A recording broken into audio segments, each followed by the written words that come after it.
Hello everyone, की for learning science में आपका स्वागत है। और इस वीडियो में जो क्वेश्चन देखने वाले हैं वो है difference between chemical properties of metals and non metals. तो मेटल्स और नॉन मेटल्स के बीच में जो केमिकल प्रॉपर्टीज में डिफरेंस है वो हम इस वीडियो में देखेंगे। तो फर्स्ट है मेटल्स आर बेसिक ऑक्साइड्स। जो मेटल्स होते हैं वो बेसिक ऑक्साइड्स होते हैं, ठीक है।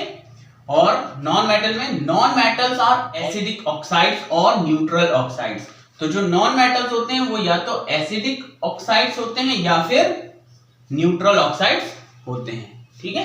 फिर सेकंड प्रॉपर्टी है metals displaces hydrogen from water और स्टीम। तो यहां क्या कह रहे हैं कि जो मेटल है वो हाइड्रोजन जो कि किसके अंदर है, वाटर में, वाटर के जो हाइड्रोजन है उसको डिस्प्लेस कर देता है, या स्टीम भी क्योंकि वाटर का ही फॉर्म है इसीलिए जो स्टीम या वाटर के अंदर हाइड्रोजन है उसे ये क्या कर देता है, डिस्प्लेस कर देता है, ठीक है। फिर नॉन मेटल्स क्या करते हैं, non metals do not react with water और स्टीम। जो नॉन मेटल्स है वो तो वाटर और स्टीम के साथ कोई रिएक्शन करते ही नहीं।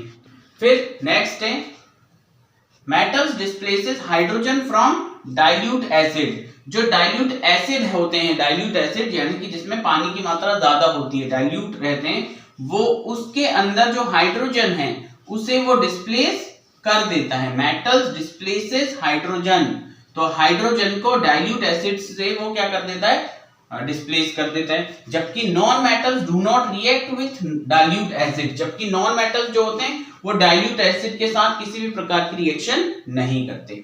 फिर है metals form ionic chloride with chlorine. Metals जो हैं वो आयनिक क्लोराइड बनाते हैं क्लोरीन के साथ। तो यहां ये क्या बना रहे हैं, आयनिक क्लोराइड, यानी आयनिक बॉन्ड बनता है जब क्लोरीन की रिएक्शन मेटल्स के साथ होती है। तो मेटल्स और क्लोरीन के बीच में जो बॉन्ड बनता है वो क्या होता है, एक आयनिक बॉन्ड बनता है। These chlorides are electrolytes but non volatile. तो यहां कह रहे हैं कि ये जो क्लोराइड्स बनते हैं ये इलेक्ट्रोलाइट्स होते हैं, ठीक, इलेक्ट्रोलाइट्स होते हैं लेकिन ये नॉन वॉलेटाइल होते हैं, ठीक है। इलेक्ट्रोलाइट्स हैं लेकिन नॉन वॉलेटाइल होते हैं।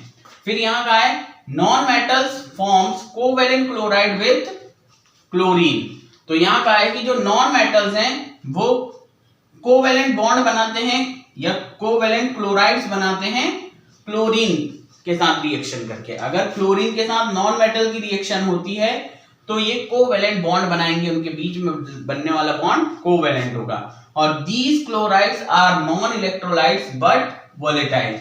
ये जो क्लोराइड्स होते हैं ये नॉन इलेक्ट्रोलाइट्स होते हैं लेकिन ये क्या होते हैं, वॉलेटाइल होते हैं। जबकि यहां क्या कह रहे थे, ये इलेक्ट्रोलाइट्स हैं और ये नॉन वॉलेटाइल है। और यहां पर क्या है, ये नॉन इलेक्ट्रोलाइट्स हैं और ये वॉलेटाइल होते हैं।